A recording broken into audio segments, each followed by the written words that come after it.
guys, I share commands today in Raid Shadow Legends. Welcome to the video, guys. How y'all doing? Sending some positive vibes your way today. Last night, I lied to you guys. I lied. I'm a dirty, dirty liar because I said I was going to make a 3 Ronda videos. I said I was going to make yesterday's first impressions, which were high. I really like this champion. Number 2 was I was going to do a free-to-play, but I still have 2 days to get her on my free-to-play because I didn't log in for 2 days.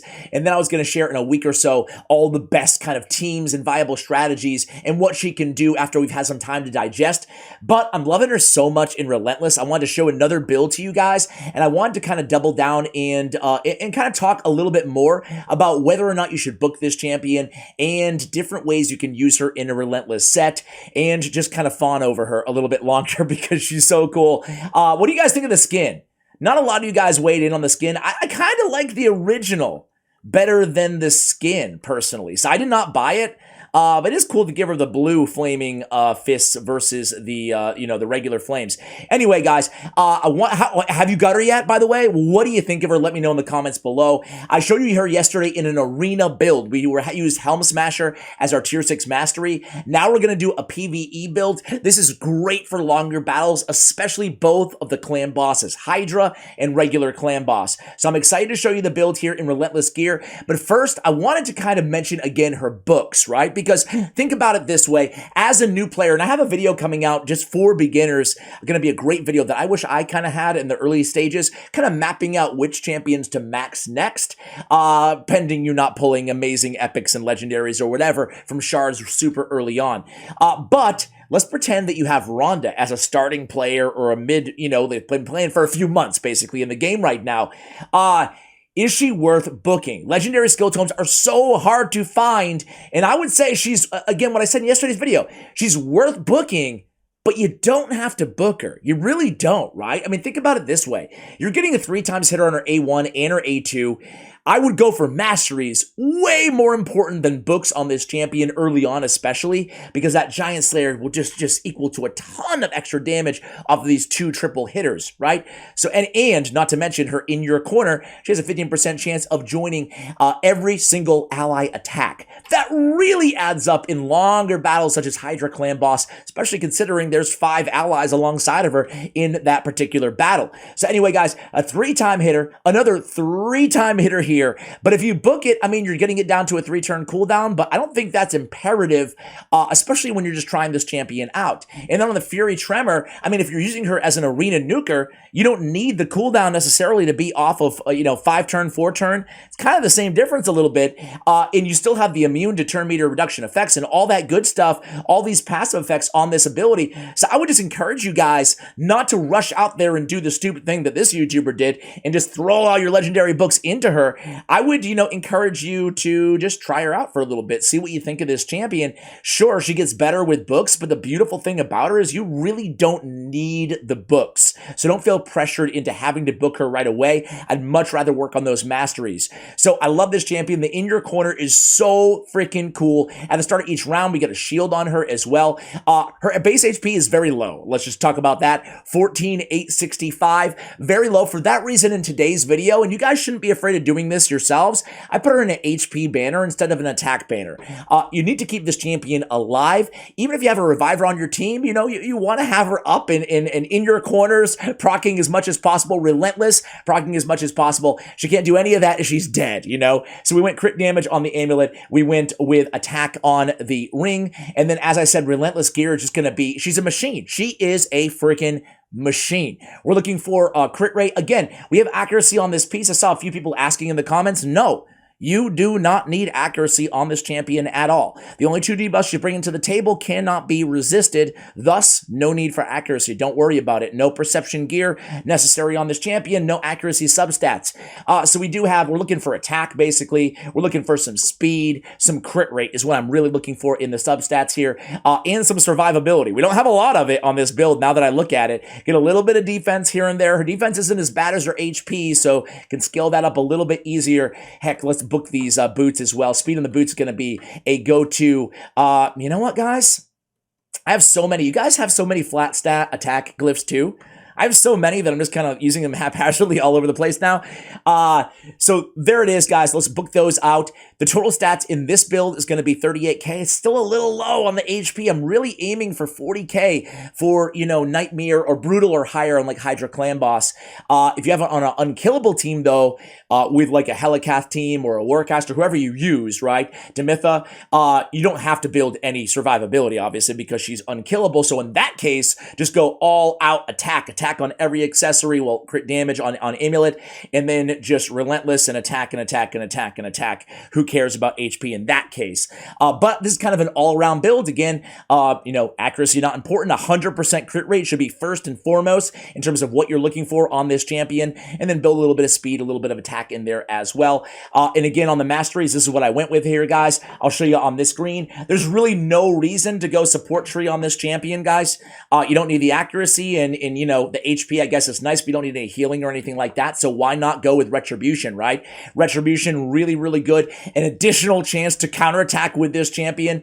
Really cool. You can actually run her too. Just think of some like unorthodox builds. Most important, by the way, Giant Slayer. But some unorthodox builds, you can run her in like Retaliation, because you're getting that possible 4-time hitter on that A1 with Giant Slayer. It's going to deal a lot of damage on those counterattacks. As a matter of fact, her on an ally attack or a counterattack team is going to be really, really tremendous, right? So a 3-time hitter, an extra hit if the target has less than 50% HP after the 3rd hit. Man, she's really a sneaky good champion. A lot of damage. I love that passive. Let's go ahead and try her out today in Relentless gear. So guys, before we jump into some PvE content, I did want to touch on something that I saw a lot in the comments. I think it was the top comment in yesterday's video, and that is this champion, Ash, why are you not mentioning Ultimate Death Knight when you're talking about this champion, right? Like, why are you not mentioning that she is the perfect counter to Ultimate Death Knight? I love Ultimate Death Knight. He can be annoying in the arena. The problem is, though, guys, and the reason I didn't mention it, I mentioned Mithrala, champions like that, right? I didn't mention Ultimate Death Knight because, as you see here, I did not pre-click on this team. As you see here, I feel like almost every Ultimate Death Knight, at least that I face, is in Stone Skin. So getting rid of that annoying passive on Ultimate Death Knight with this phase Rushtown, even though the debuff cannot be resisted, it's still, you can see against Stone Skin, it's still going to be blocked, right? So, she got the extra turn there, so let's just go ahead and finish off the battle, see if we can still win. But she's really, because of that Stone Skin, I'm not going to say that it's the perfect response. I'd more be inclined to just use her as a speed farmer, Great Hall, if you don't have, I think that, other champions on the same level in terms of nukage, personally.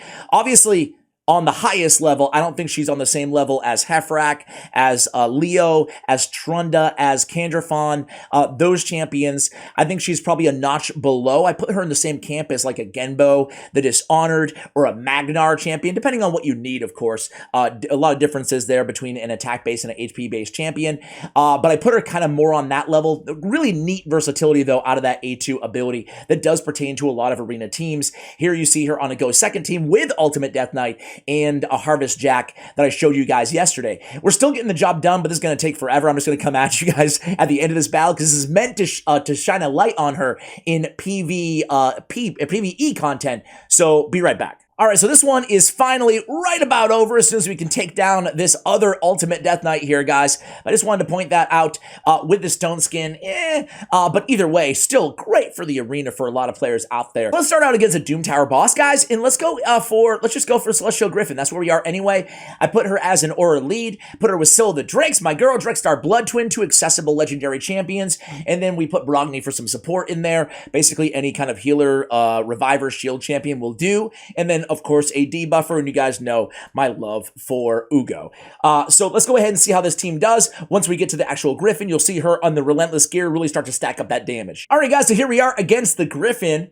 Have any of you guys maxed her out? Some of you guys really giving me crap in the comments about not waiting till the clan versus clan to release my video last night. Fair, but I am a dirty whale, so we'll make sure that we try to lead the clan no matter what in terms of our points. Plus, I'm lucky enough to have a few legendaries that I need to book that I've been saving for a while now. Here's the In Your Corner. This is like just beautiful stuff there. Only 1 Giant Slayer proc, but still, it's going to be a lot of damage at the end of the day. It really does stack up. let's see if we can get some Relentless procs. Now, the Celestial Griffin, sure, she's going to be great for just raw damage, 2 Giant Slayers on that move.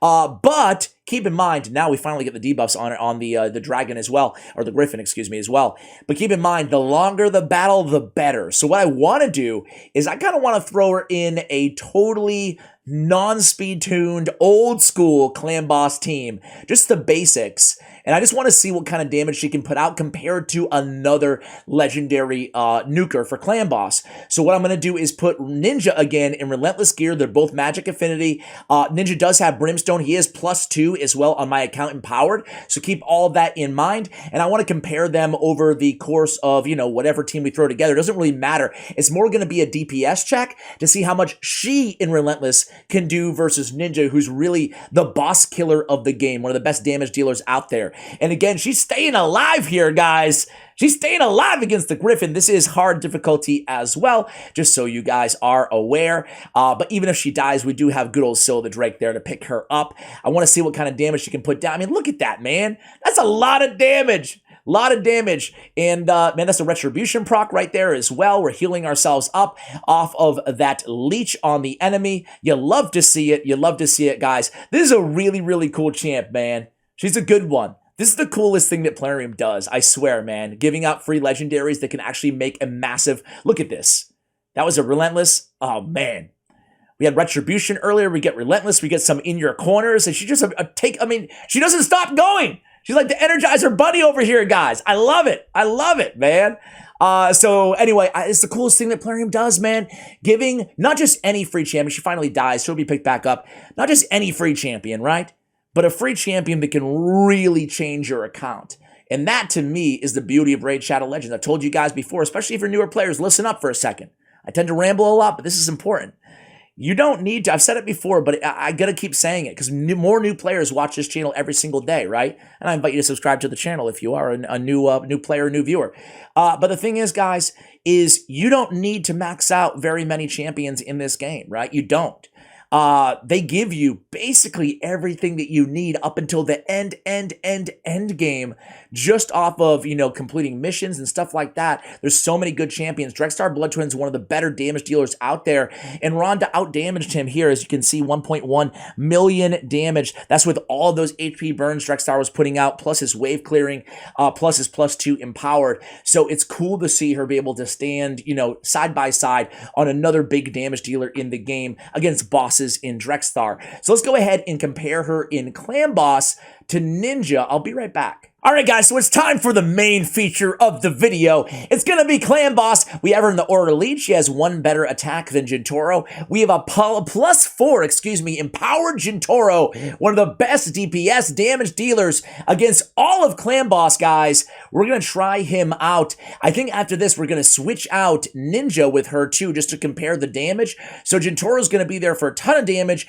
and to be our debuffer. And then we have Godseeker Rhaenyra as a reviver, a healer, a buff extender. We have Valkyrie with the shield and counterattack, and Iron Brago with the increased defense. This is a really fun team, guys. I can't wait to see what this team can do. What I'm going to stop, what I'm going to do is stop at around 50 million damage or so, because I'm sure this team can out-damage that, and then we'll compare the numbers, not only to Jintoro, but again, we'll run it up again with Ninja on the squad instead of Ronda. But let's just enjoy Ronda for a second here, man. I mean, dude, this is a special champion with a special build. This is the best thing that Raid does, man. This is so cool.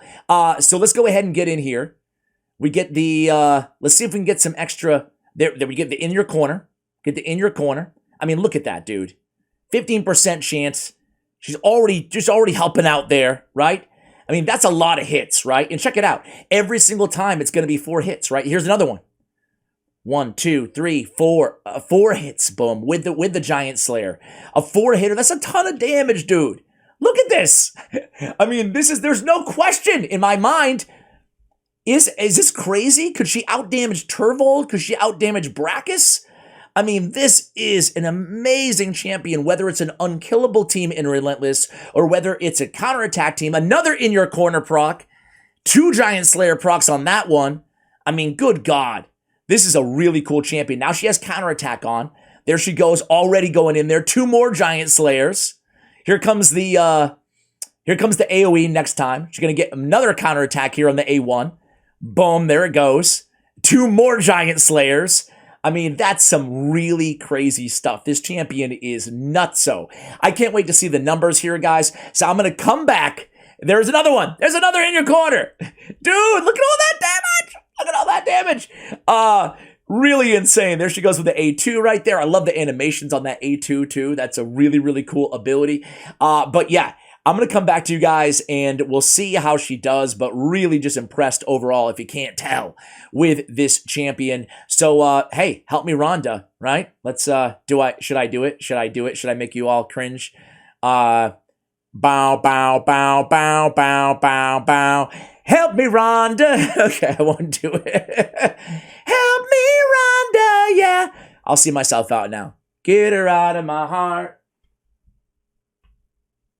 All right, guys, so 40 million damage in around 27 turns. Sorry again for that awful, awful, awful singing. It will never happen again. Let's go ahead and end battle again and see the damage, right? I'm very curious here to see how they do. So, wow. So Ronda out-damages Jintoro. Now, that's pretty crazy. Jintoro is one of the best damage dealers, and he's +4. He's +4 in an OP endgame build. That is just insane. Granted, Jintoro brings more to the table in the debuffs, but that just speaks volumes and how much damage Ronda can put out.